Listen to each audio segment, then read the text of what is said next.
stand that side, wherever's good? Okay. All right. So today it's really hard to, when Elise and Charlie asked me to speak about design, it was hard to think about the topic of design is so broad. What kind of things should I talk about? So I don't know how the other two presentations were, but if you guys want to shout out questions in the middle of my presentation, you're welcome to, and maybe we can do an FAQ or a Q&A afterwards as well. To experts, when we speak about our own topics that we are so close to, we often, we just often are so close to the things that we are passionate about in our lives that we forget that some people might need more context or less context. So if I'm going too fast and you guys don't understand something, please do ask me. I think it's usually really helpful to start with my personal story and how I became a VP of Creative and why I work at a charity and why design is important to us. So I'm going to start very quickly at the beginning. This is me at 9 years old. I came to America when I was 9 from Russia, from St. Petersburg. My family immigrated here after communism fell. And my parents were artists. Their biggest passion was they really wanted creative freedom, and in communist Russia, the government was very oppressive, and my father actually couldn't practice his jewelry making art because you couldn't own or have precious stones or metals in your home because of all these crazy government regulations and rules. So my dad was kind of a hippie. He smuggled Beatles albums into the U.S. into Russia from Europe. And when communism fell, and the minute he was able to leave the country, he took myself, my mom, my family, and we came to Brooklyn, New York, and that's where I was raised. I went to School of Visual Arts here in New York, actually on 23rd Street. And my parents, because they were fine artists, they really always encouraged me to, they said, we know you have a gift, we know you have a talent, but we'd love for you to make some money and not be a starving artist. So how can we find a way for you to work with companies still using your talent? And design became something very apparent that I was interested in very early in my career, or in my even college career. After graduating from School of Visual Arts, I kind of went down the very conventional path of going into advertising. And I worked on a lot of pretty standard ad campaigns, car marketing, makeup, credit cards. I worked with American Express and with Nike and with Coke and Pepsi, and for a couple of years that was my dream job. I just couldn't believe that I had finished college and actually was getting paid to do real work with a talent that I enjoyed, with a talent that I really thought I had. And then kind of somewhere in the 2 years of my professional career, I started feeling a little bit, I guess, disenchanted with marketing and with selling things to people, and I wasn't sure how to reconcile that. I tried to volunteer at nights and on weekends, and I was just seeking more meaning with the type of work that I was doing throughout my days. And I came across this really powerful quote that resonated with me. It's by David Berman, and he says, "The same design that fuels mass overconsumption has the power to repair the world." And for me, this was transformational in my life. I said, this is exactly why I feel this way. I'm doing things every single day that are using my natural talents, but I don't feel fulfilled at the end of the day. I'm sure there's a way to fuse those two things, but I didn't know how until I met a very special person. I came to this water exhibition in Union Square Park on September 2006 because my next door neighbor said, I have a friend who just got back from Africa, and he's starting a charity that is going to help people get clean water around the world. And I was ready to volunteer for any charity at that time in my life. I didn't care what I was going to be put to work doing. I could have mopped floors or washed toilets, just as long as I could feel a little bit of a sense of fulfillment and purpose. And when I showed up, I actually realized, so Scott Harrison, who's the founder of Charity Water, he was literally in the baby conception stages of Charity Water at the time. He'd come back from 2 years in Africa, and he wanted to educate his friends and New Yorkers about the water crisis that was happening around the world in developing countries. So he did this outdoor exhibition in 8 New York City parks, and I just came to volunteer for one of the days. And what I did notice right away about how he was approaching this exhibition was that he was using design, where a lot of charities that I'd seen, I'd never seen at that time charities using design in a very prominent way. So this caught my eye right away. That's me, my first day, charity water. I found this picture like 5 years later. It was really cool. And again, creativity too. And so Scott actually came up with this idea of cutting out these holes in these huge exhibition walls and installing tanks. And they went, him and some of the volunteers kind of went and got water from 4 different sources in New York City, from the Central Park Pond, Hudson River, and put it in these clear plexi tanks to explain to New Yorkers, if our water, if our taps ran dry today, this is the kind of water we would be drinking. This is what our local water sources look like. So after that, I said, okay, I've got to go see what this work is all about for myself. I went to Liberia, West Africa went to Africa for the first time, went to the poorest country in Africa at the time, and got to see for myself what the water crisis was really all about. And I saw things like this everywhere I went, people drinking from ponds and from rivers. And this was in Ethiopia. This was in Uganda. This little boy, his name is John Bosco, and he used to walk every single day to get water for his family to a river.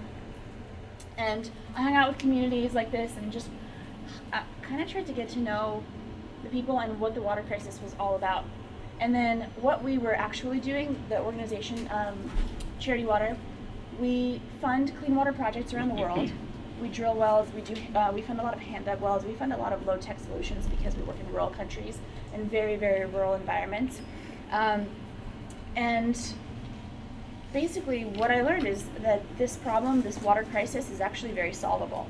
And kind of going back to design, I came back to New York very excited to start a brand, start a cultural movement, to actually reinvent charity with the end goal of solving the water crisis.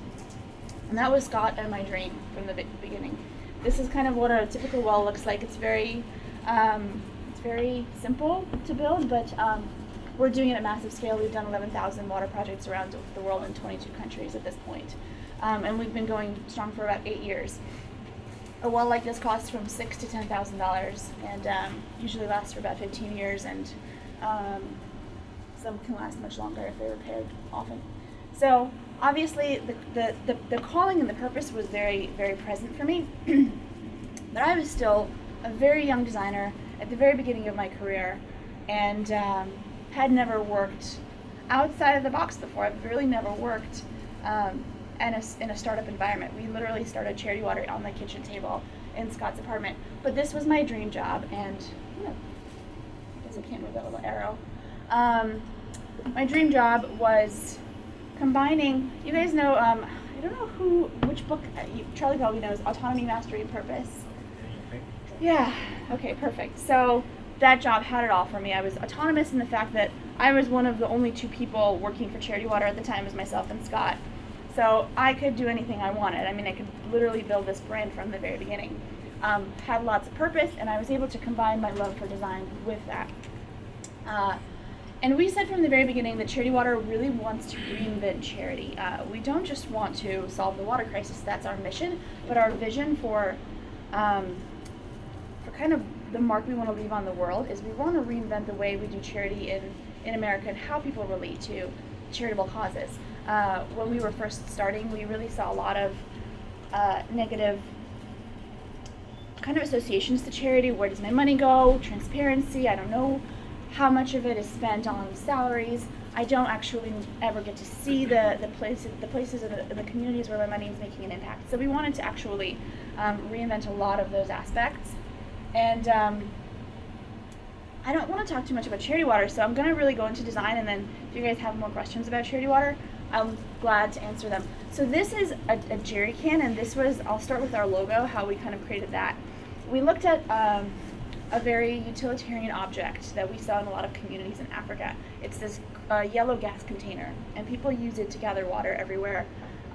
In pretty much everywhere in Africa.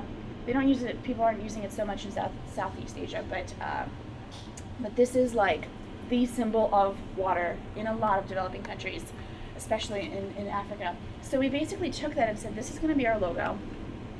And you can see it's really just used absolutely everywhere. That was my first project, was to actually work on this logo, and you can see it's very simple. I mean, we literally took it and copied it. But till this day, I think it's really representative of us, and it's kind of a unique symbol. And logos, I guess, are very, very, I think when people think of design, a lot of the time they do think of a logo, which is one of the thousands of facets of design, but it is an important one. And that's kind of how we chose to brand ourselves, is with the symbol. And then we started creating thought-provoking things like this. So we said, how do we illustrate the water crisis to someone in a very tangible human way? This is a baby bottle filled with dirty water. Can you imagine giving this to your child? So we kind of tried to visualize at first what water means to us. Imagine not having clean water. How do you cook your food? How do you basically, going thirsty? Imagine that. And then from this place, we really tried to kind of push ourselves into the branding world. And Nick Kristof talks about this in an interesting way. He's the writer for New York Times.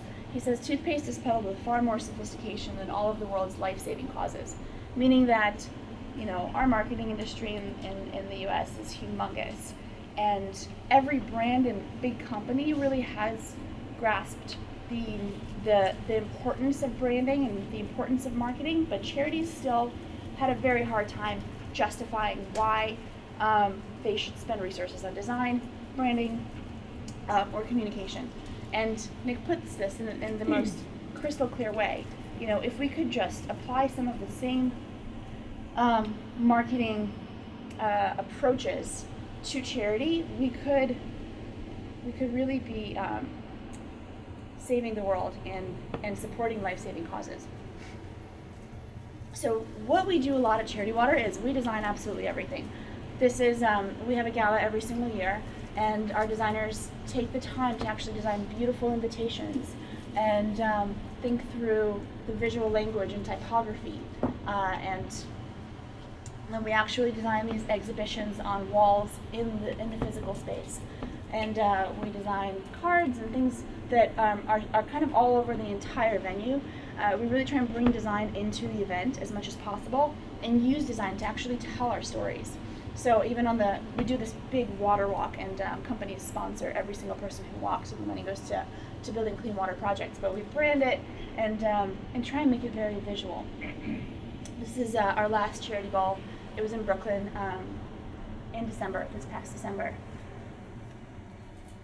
So this is another little, one of the things that we brand as events. Another thing that we obviously brand is our website and all of our campaigns. We do a couple campaigns a year. One interesting thing that I learned recently, I was looking through how many iterations and revisions my design team goes through, and it was really funny because as I dug through our old files, the 16 was the number that kept coming up. We did about 16 to 17 revisions of a big homepage for one of our campaigns, and then some of the other things we were designing at the time also had 16 revisions. So I thought it was really interesting that for us, really excellence happens through iteration. It's a lot of iteration and a lot of collaboration and a lot of going back to the drawing board. No, that still doesn't look good. Let's go back to the drawing board. So this was a campaign we launched in March called Pipeline. The fact that this is a program we're actually we are really excited about. It is our global approach to how to make sure that water continues to flow at water points. There's a kind of in the nonprofit sector, in the NGO world, there's some very scary statistics about water projects breaking, and some people believe that through the 50 years of foreign aid, governments and charities have come and peppered the world with water projects, but a lot of them have broken, and we never want that to happen to ours. So we actually launched Pipeline as a system of sensors that can tell when water projects are breaking, and teams of mechanics all over the world that can actually respond to repairs. But when we launched that program, it was for us very visual and very based in storytelling, and very much based in design as well. So these are some of the 16 iterations that we went back and forth on. So that's kind of a friend of mine who worked at Apple and he worked on the iPad told me this quote, which I've repeated 1,000 times, and I've seen it play out itself over and over again in Charity Water as well, is that excellence really does happen through iteration. So when people start working on our team, and especially new staff and new designers or producers or project managers, often they are frustrated or confused by why it takes us so long to get something out the door, to get an excellent piece of work, whether it's a video or an email or our homepage design. And I always tell them this is why. I believe that the first time you do something, it'll be probably a fraction of the quality that it can be at the end if a lot of people contribute thoughts and a lot of collaboration happens through that process, is how you refine and make something truly meaningful and thoughtful.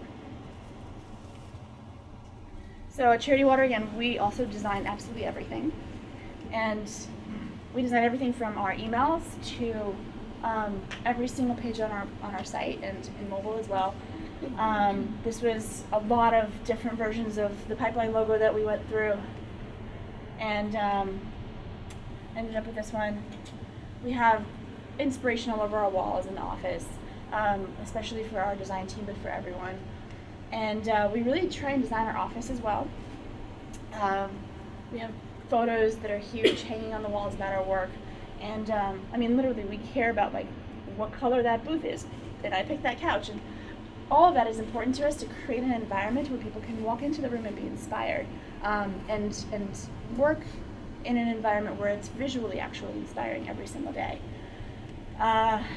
We actually designed, this is a little funny example, we designed our annual goals this year and made this little tiny book that we gave to every single one of our staff. And it was a fun project, but most companies don't think to design their annual goals, they just write them down on a piece of paper and hand it to people.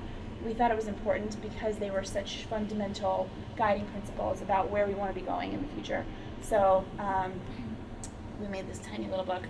We designed our onboarding cards. So when you first start at Charity Water, you get a memory stick with a bunch of HR documents, and we just, this is kind of something that we love design. So any opportunity we have to actually create a piece of design or communication, we'll take it. We designed, our staff decided that every Wednesday on the summertime they're going to go take bike rides out to a restaurant, and they called themselves Gears and Grinders, and they made a logo, and now they have t-shirts. And our basketball team, we have t-shirts that we designed for them. So it's important, and it's actually really fun for us. It's kind of, design runs in our blood, I guess you could say. So one thing I guess maybe some of you might be thinking, we're a charity, how does Charity Water afford this? I really believe this. Design does not have to be expensive. All you need is good taste. Just like you can find people who are very poorly dressed, but all of their clothing is from Versace and Armani and Saint Laurent. And you can find people who have amazing taste, and they can go to H&M and they can put together a beautiful outfit. And I think design is that way as well. If you have good taste, you don't need to have a lot of money. And in fact, I think sometimes money constraints actually do breed creativity. So I think companies that have a lot of money to spend on marketing, sometimes they're not the ones that are always doing it right. And we actually talk about this very prominently when you first walk into the Charity Water office. We've gotten we've tried to get steep discounts or fully donated products that populate our office. So our office was given to us, our chairs were donated, and our carpets and our phone service. But what's interesting, just a quick story about this, is that because we care about design, we don't take just anything that's given to us. Steelcase sent us, Steelcase is a big office furniture company. They actually, I think, down the street here. They gave us blue chairs when we first asked them for a donation of chairs. They gave us 40 blue chairs, and we were absolutely adamant that we wanted our chairs to be black. And all these boxes of chairs arrived one day, and Scott and I we start opening box after box, and the chairs are blue. And we're like, oh my gosh, what are we going to do? Like, we can't send them back because they're a donation. And then we looked at each other, we said, no, actually, we can't send them back. We don't want blue chairs. We'd rather pay for chairs than have blue chairs in our office. So we sent all the blue chairs back, and Steelcase wrote us back and said, all right, fine, we'll go find new black chairs. So we actually, we have like that became a little quote whenever we talk about how we don't compromise, even though people are willing to give us things for free. We say we will not sit in blue chairs. So this is just my team. Again, design doesn't have to be expensive. You don't have to have a huge team. Over the years, I've built my team up to be almost 8 people, but that's really small for, I believe it's pretty small and we're pretty efficient, but these are my wonderful designers and creative people. I've got some more pictures of them. I've got 2 graphic designers, 2 UI designers, a video editor. We tell a lot of the stories through video. Content strategist, a community ambassador, creative director, which is me, and I'm hiring 2. So we're small. The entire Charity Water staff is about 70 people now. One thing I thought I would talk about and mention is that for us, design does not start in Photoshop. It doesn't start on the computer. It really starts on paper. And design thinking and the process of design thinking is very important to us.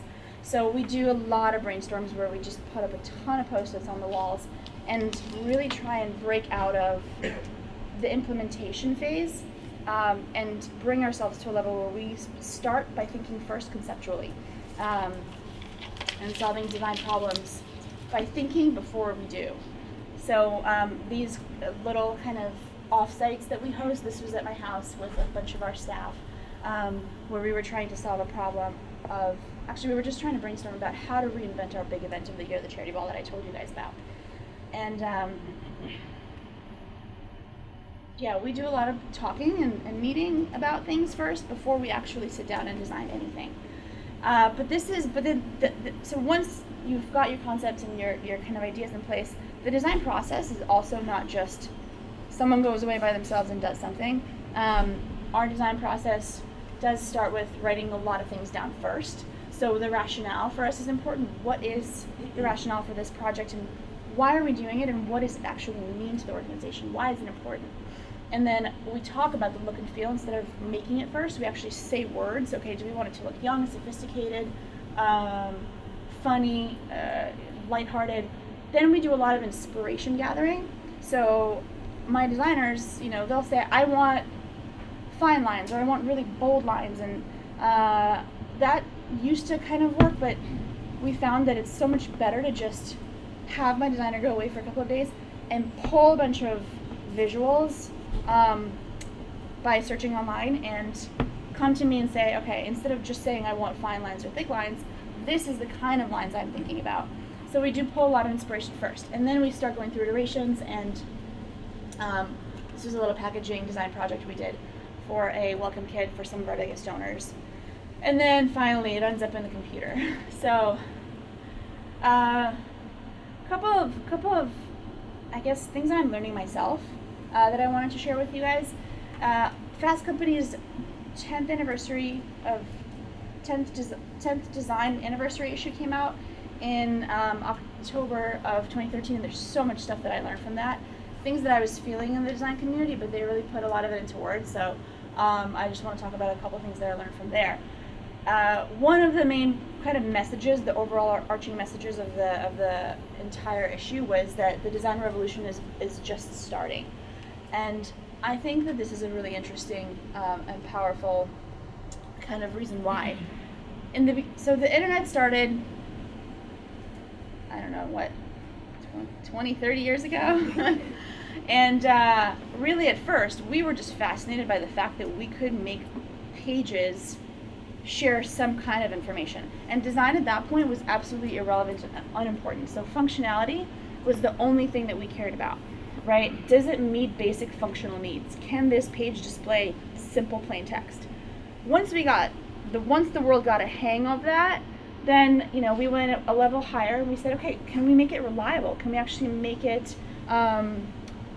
consistent so people don't encounter all kinds of problems? Can the internet actually support the users? So stable and consistent performance became the next kind of hurdle that I think the world tackled. Then usability and ease of use. Okay, so this product, all these probably websites were so incredibly hard to use, and you probably, in the very beginning, had to know a lot of code to actually access some parts of websites. So then we kind of up-leveled again and said, okay, let's actually make these things usable for human beings, not only engineers. And then proficiency, was the next level where we actually started adding some features that were intuitive and interesting. And now that we have, our internet connections are reliable, we've got, things work, things are, engineers are able to build the most incredible, reliable things these days. So the kind of part that I believe we're tackling at this point in this stage of the culture, kind of in the development of the internet and business, is the top and the highest level. It's basically the yearning and the desire for creativity, and that's where I think the competitive advantage for companies is now. This is based on the Maslow hierarchy of needs, if you guys haven't caught on to that. But the first need that Maslow talks about for humans is shelter, water. Then it's, I don't remember all of the other ones in between, but at the very top is a search for meaning and creativity. But you can't really be creative, or you don't really care about beauty or design when you're hungry and starving. So that's where I think we're at now. I think we're really starting to enter the era of design. And I want to illustrate that and back that up for any of you guys if you're skeptical. Because I think people have always said that a little bit about everything. So this is what Fast Company kind of says. Silicon Valley used to fight over the best coders as early startups innovated through engineering, but as experience becomes an obsession, demand for strong design is rapidly emerging. And the pool is so small that it feels like a more difficult hire than engineers. I don't know how many of you guys, I know you talked about recruiting earlier, but engineers were the hardest hire to make about 5 years ago. They're still very hard to make now. Charlie, I know you have a lot of history with hiring engineers, but I started hiring for a designer last year, and I was shocked at how hard it was to find a great, amazing UI designer. It took me 8 months longer to hire one person than I thought. I found her in China. I think that the only reason she hadn't been hired was because she was in China. But literally, I went and spoke to a handful of companies in Silicon Valley that spoke to their directors of design, and the biggest problem that everyone articulated to me was that they are spending a disproportionate amount of their time recruiting design talent, because right now it is basically a harder hire to make than engineers for startup companies. And you can see why, because a lot of the companies that we know and love are starting to focus on design, and they're recruiting these people. So Google obviously went just recently through a major design overhaul. So if you ask a Google designer to mark the shift between Google's old approach to design and its new one, the date is April 4th, 2011, when Larry Page became CEO. And Larry Page really led the revolution of saying, okay, Google is not going to be hostile to designers anymore. We're actually going to embrace design, because if we don't, we will not go as far as a company. Harvard Business Review has an article, a really interesting article. It's done a study that says that companies strategically use design yield 2.28 times more returns than the average S&P company. So the kind of learnings from that is, from Target to Uber, business managers everywhere are starting to understand that the strategic use of design is making a difference in actual business goals.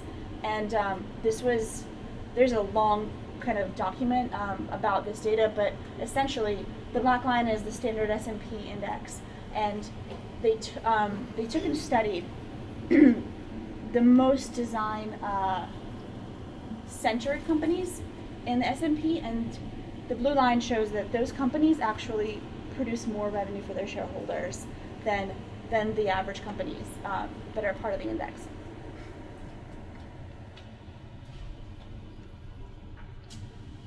And then this is the kind of a big question that I get asked all the time is, okay, so if I really believe that my company should be focusing more on design, how do I start putting that into our culture? I personally believe that design starts at the top. I didn't know at the time, but when I first met Scott, it was not by coincidence that the first hire he made was myself, a designer. He had that vision for Charity Water from the very beginning. He knew how important brand and design was going to be to the company. And even before hiring someone to think about finance or the business or our programs in the field, he hired a designer.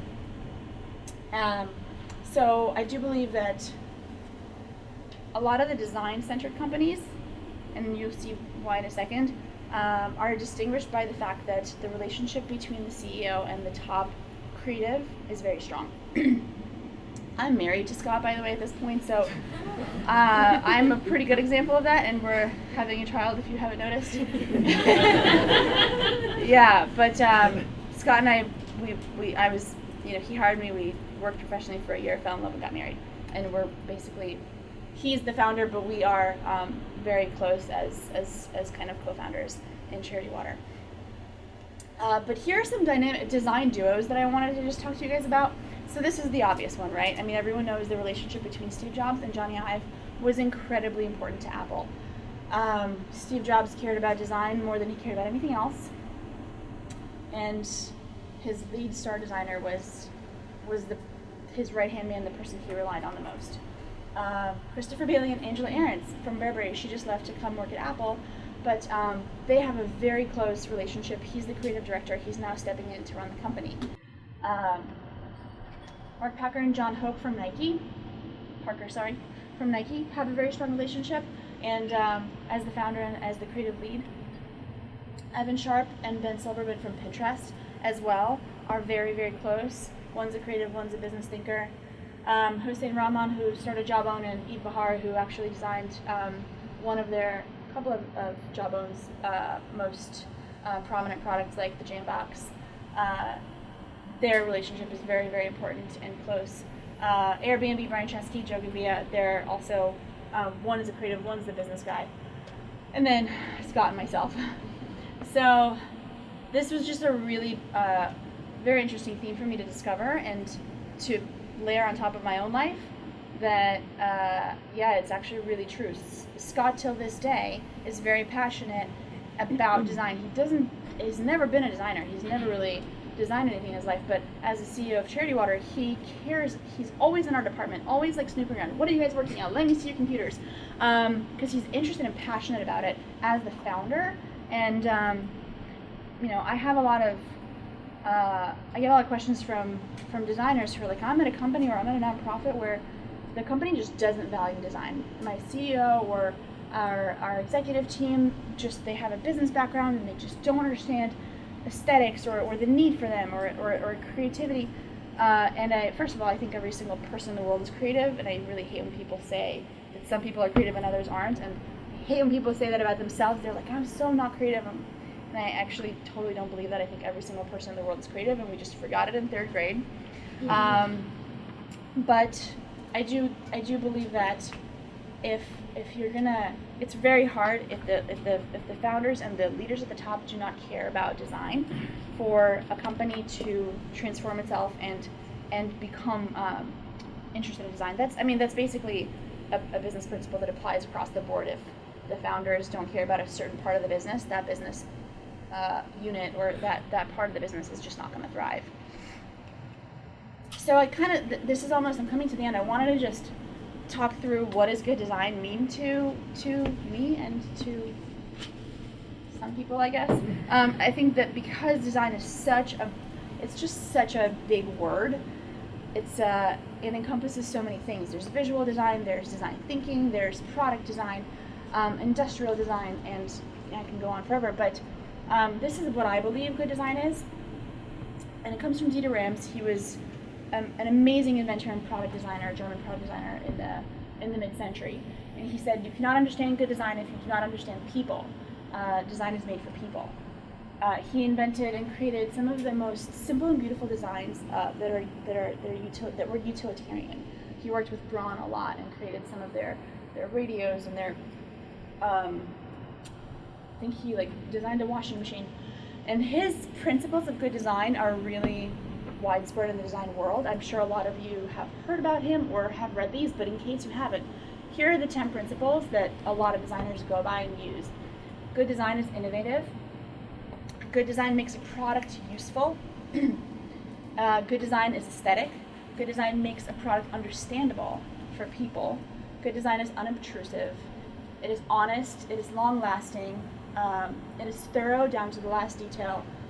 It is environmentally friendly, and my favorite, good design is as little design as possible. So it's really, design is not about slapping a lot of visuals onto something. It's actually taking away, and reducing something to the simplest and most minimal form, where I think for human beings that's really attractive, because it does speak to ease of use for us, especially in product design. Sorry, I thought I had that. Okay, so I'm going to just wrap this up and we can do questions. I just wanted to kind of share a little bit of charity water with you guys at the end. Like I said, we have been around for 8 years, and design has been such a huge part of our growth. Design and brand and storytelling and visuals, so it's not just visual design, but the design thinking approach and really approaching every problem in a creative way and in an innovative way and trying to think out of the box has been very fruitful for us. So we have raised $130 million in the last 7.5 years, and all of that money has gone to building over 10,000 water projects around the world in 22 countries. That's an old number. We're in 22 now. We have 70 staff, and at the end of the day, we go to sleep knowing that around the world, because of our efforts, 4 million people have clean water. The global water crisis is huge. There are 800 million people on the planet without clean water. But we're slowly making a dent. And I do believe the reason why design is very important to our mission is because part of reinventing charity for us means stopping the guilt-driven marketing that charities often use as a tool, and actually infusing hope, infusing youth and positivity into our brand. That approach has, I believe, been one of the major contributors to our growth. This is what we did last year. Just as a fun fact, every 1.9 people got clean water every single second that we were working in 2013, which I think is really cool. And this is what that looks like. People are drinking clean water around the world because of our efforts, and it's a really good feeling. That's what I'm going to end on, and then, yeah, please shoot questions or comments or discussion topics my way. Thank you.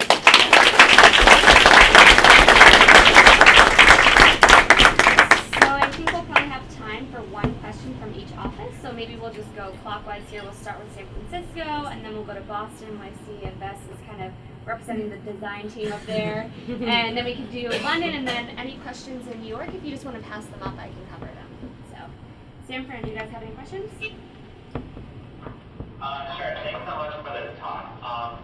One thing you mentioned in your talk was that you believe everybody has a creative side or a creative passion. And I'm wondering, what do you think are some ways that people can incorporate design in their work, even though they don't have an official design background? Oh yeah, I love that question. Well, there's a great book by the founder of IDEO, and I'm gonna forget what it's called. It's called Creative. Okay, if I had my phone right now, I would Google it real quick. The entire, would you do me a favor and Google it? Yeah, Just Google IDEO book, and you'll probably find it. Creative Confidence, thank you. Yes, so that is a book that I haven't read myself yet, if you haven't noticed, but I just heard about it. I actually think it's pretty recent. IDEO talks about this idea that everyone is creative, and they're a creative consulting company that goes in and actually educates executive teams and CEOs about how to infuse more creativity into their company. But that is what they talk about a lot, and the founder of IDEO in this book talks a lot about how every single person, you should feel confident that you are a creative human being, and just know that you don't have to leave all the creative stuff only up to creative people. And there's no such thing as creative people and not creative people. But as far as incorporating it into your daily work, I think that just the design thinking process and the creative thinking process, it revolves around getting a lot of great ideas out on the table, and then using kind of process that is designed for human interaction to weed out some of those better ideas and grab the good ones and actually go with them. I think that challenging the status quo is something that all of us can do as non-designers maybe in the workplace, and say, why are we doing this the same way that it's always been done? Maybe there's a better way. I think that just alone, challenging the status quo, is how all of us can be creative in our workplace without being designers. Do you have a question in Boston? Sure. Hi. Thank you for that. It was very insightful. And as a designer, I'm feeling pretty darn special right now. It's all alone. Yes, my question is, sometimes you come across certain people who don't really believe in design. They just want the product to work. And there's absolutely nothing wrong with that, like product should work. But what should be the approach to educate these people that design is not more than at least equally important to the product? Yeah, I come across people like that all the time. I work with some of those people, and they're amazing at what they do. I mean, it's really, how do you get anyone on your side of the fence for any purpose, topic, or issue? I think that data persuasion, I mean, I use data as much as I can, because I have this topic or this conversation with my product, with my head of product and our head of engineering all the time. They are not completely hostile to design, but for them, functionality is much more important. And the interesting thing is, data can prove that design is actually very valuable. So I use a lot of, we do a lot of A/B tests where I just have actually tested things that are designed poorly versus things that are designed well. And I've tested copy and messaging, bad messaging versus, or what we believe is bad messaging versus good messaging. And that data is really concrete and can show anyone, even if they're not a believer, that design can actually create significant benefits in a business sense. London, do you guys have a question? Hi, I've got one question here in London. What brands or companies demonstrate good design in your opinion?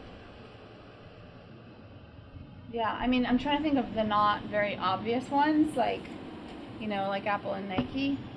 But I think this time in our kind of in the context of this year, I really think that Google is actually doing an amazing job. I'm just surprised by where they've come from, and like I said, I think it's because of Larry's influence. Pinterest, Airbnb, Uber, those are the companies that come to mind for me right now. Small, not small actually, but young, let's say, startups are very, very focused on design, and they're seeing really, really great results by being design centered. So those to me, and then obviously Apple, Nike, and I could probably go on, but yeah. Okay, so I guess the last question, do you have any kind of simple rules or guidelines to kind of follow when trying to design something or trying to create something for somebody that doesn't have a design background? Guidelines for trying to design, I guess learn some tools first. Yeah, I mean, I don't want to go, I don't know if I should go too process heavy or too specific on it, but the things that I kind of mentioned in the presentation, really think through the problems at a high level first and create a strategy that that you agree and believe in before starting any project. I think that's, and look for the bigger meaning of why you're starting on this project and what it's going to mean to your audience, and actually articulate that and write that down, and maybe bounce it off a couple of people before just executing something. That's one approach. Another approach is just go and do it. I actually believe in both. So there's an amazing book called Execute that was written in 8 days, and it's all about just shipping something quick, getting it out there in the world and learning about whether it's working or not. So I actually believe in both approaches, and each one is absolutely viable depending on the project or the problem that you're trying to solve. Thank you so much. So we're going to have 10 minutes, and then we're just going to do our final session today. So thank you, Victoria. Thank you.